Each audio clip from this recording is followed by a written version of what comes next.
Well, good afternoon, everyone, and welcome to our first post-Cabinet press conference for 2026. It has been a tough start to the year for many people who have been impacted by the recent weather event across the North Island. Tragically, we have lost 9 people in the weather event and 1 person remains missing. To the families who have lost their loved ones at Mt Maunganui, Welcome Bay and Warkworth, and the family of a man who is still missing near Apotiki, our hearts and our thoughts are with you all.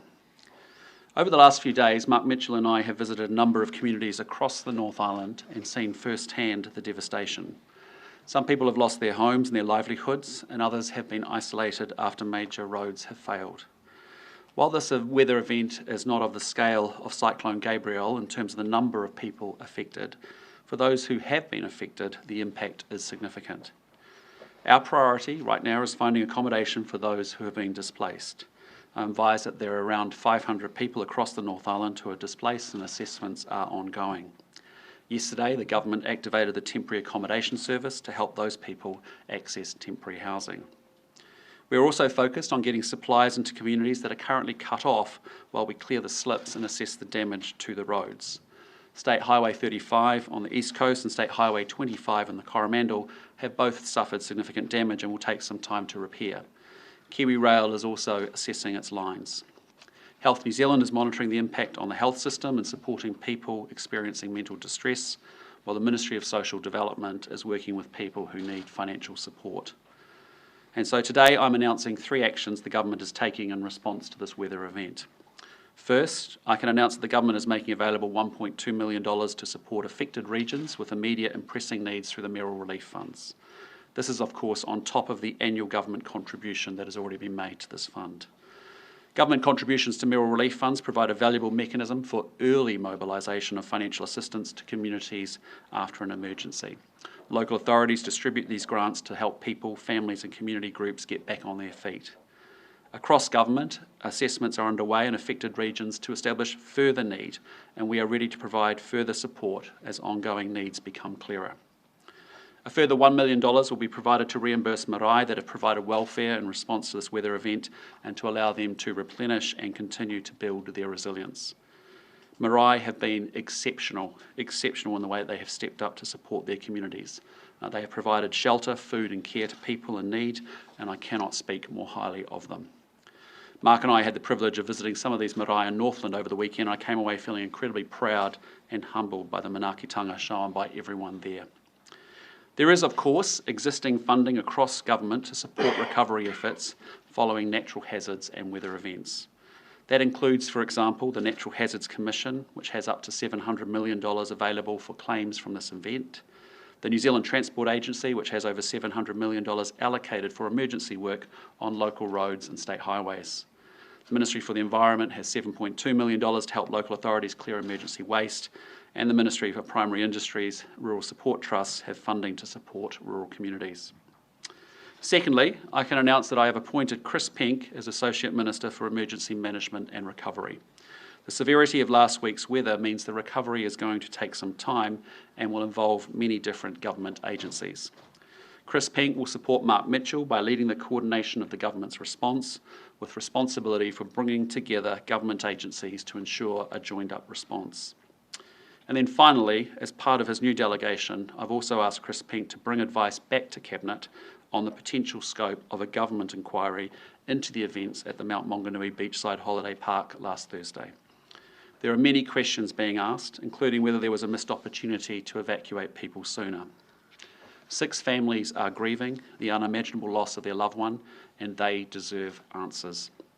I acknowledge that the Tauranga City Council has ordered its own inquiry into the events leading up to the landslide at the campground. However, I do believe there is a strong case for an independent government inquiry, and we'll be talking to Tauranga City Council about that. Establishing the facts is not only what the families of those who lost their lives deserve, it's also important in helping us to ensure lessons are learned to prevent similar tragedies occurring elsewhere in the future. This afternoon I will move a motion without notice to allow the House to express our condolences to those who have lost loved ones in the recent weather events. I'll then deliver my statement to Parliament outlining the government's program for 2026. And with that, Mark, Nicola and I are happy to take your questions. I'm conscious that we're all trying to get into the House for 2 o'clock and you have to do a tile run, but with that, take questions. Does the decision to seek advice on a potential government inquiry reflect your perhaps concern about the role Tauranga City Council had and their actions on that day and their ability to facilitate a review? Yes, it's in part to do with that. It's also, that there's potentially an inherent conflict between the ownership of the campground and the council, but it's also coming from conversations directly with families that Mark and I had in the last 48 hours with people in Tauranga at the Mount, and their big desire is to actually understand what did happen here. And I think doing that dispassionately, being able to do that very objectively through an independent government inquiry would be the way forward. Of course, we want to have a conversation with the Mayor, and he'll need to talk obviously with the Council as well about us making sure we come to an accommodation to say let's do one inquiry rather than multiple inquiries, and let's set it up in the right way with the right terms of reference. But my view very strongly is that there's learning here for the rest of New Zealand. There's potentially an inherent conflict between the council and the council-owned campground, and importantly, the families deserve answers. So you're going to say, whether it's Mahe Drysdale or whomever from the council, if the decision is that the government feels you feel it's warranted to have a review yourselves, there's not much point the council ordering one. So. Potentially, I just don't think we want to be, we'll have that conversation. In fairness, it's very early days, but I think we owe it to the families to make sure there's an independent inquiry that they have confidence in, and actually taking that out of the confines of the council, I think would be smart, but let's have that conversation with the Mayor, and in fairness to him, he needs to have conversations with his own council as well as to what their position would be. But I'm sure that given the way that we're working together, there's a joint desire from both the council and from the government to make sure we genuinely do a very objective, independent review of what's happened. So just in regards to the Marae Fund, if you could just tell me a bit about how that might be delegated, and maybe elaborating in Mr. Mitchell about your experience on the ground at those marae. Yeah, look, I mean, one of the real standouts of this response was marae. Mark and I spent some time up in Northland, particularly in say, State Highway 35 vicinity, and also up in Northland. It was particularly noticeable. They were outstanding. These are very remote, localised, isolated communities, as you're well aware. But the way that they have actually prepared, we met with marae in Northland, and there's a network of 7, for example, that has been very professionally managed and set up on elevated ground with resources and containers for emergency disaster like this. And that's what I mean, our response is getting better, but marae deserve tremendous credit.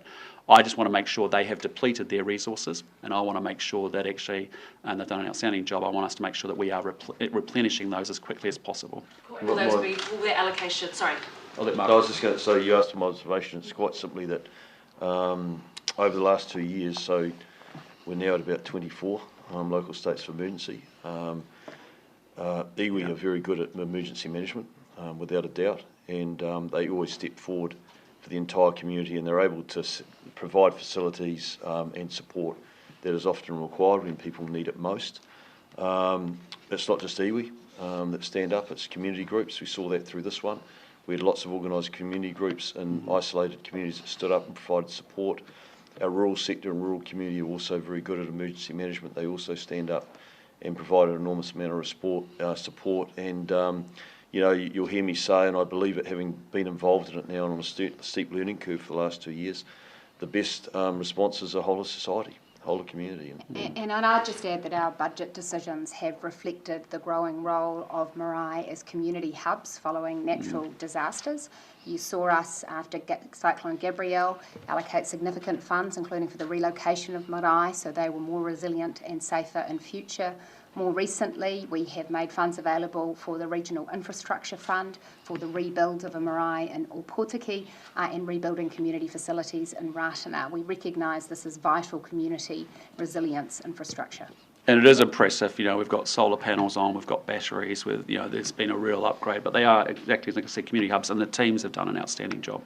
Prime Minister, how did you land on 1.2 million as your contribution to the mayoral relief funds? Because considering the scale of the devastation, it seems quite small. Well, I want to be very clear, and I'll ask Nicola to talk to the funding piece of it, because I think it's very important everybody understands it.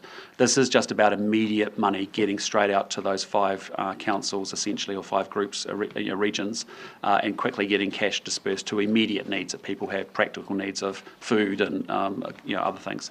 So this is an immediate top up to the mayoral fund spends and budgets that we already have, but there is clearly a need for us to spend a lot more on investment alongside with councils going forward. And as I've said, what we're not in the business of is just creating a $6 billion resilience fund and saying we'll just borrow that money for the future. We want to run it through our existing processes, and we have set budgets up and funds up that actually can deal with events like this.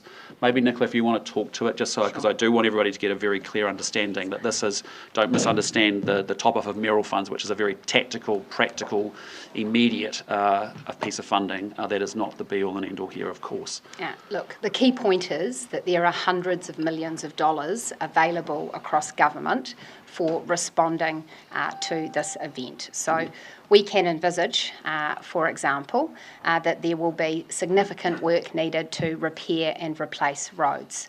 Our government policy statement on transport specifically allocated funds for the rebuild of roads following natural disasters. There is more than $400 million available for the rebuild of state highways, more than $300 million available for local roads that need to be rebuilt following disasters. And so there are some of those funds available to be allocated once NZTA have done the assessment. So we can envisage significant investment coming out of NZTA. In addition, when you think about individual households and homeowners who've been affected by landslides, storm damage, flooding, the Natural Hazards Commission provide insurance cover following these events and have considerable funds put aside for the purpose of providing claim response. We've already had 140 claims to the Natural Hazards Commission. They have sped up their assessment process considerably following Cyclone Gabrielle and the lessons that were learned there. They will play an important part in the response. Additional to that, across government, we have made resilience a core part of our funding priorities. So we already have budget allocation for the temporary accommodation services. Those are already up and running because the funding was already there, and they're there to ensure that people have been displaced from their home, not only a help to find accommodation, but receive a subsidy for that accommodation. The Ministry for Social Development already have funds budgeted to provide response to those in immediate financial hardship. So the point to make here is that the Mayoral Relief Fund is a drop in the ocean. That's just putting cash in local bank accounts to ensure that voluntary efforts aren't stopped for lack of resource. But in addition, the government can anticipate investing significant amounts of money helping these communities recover.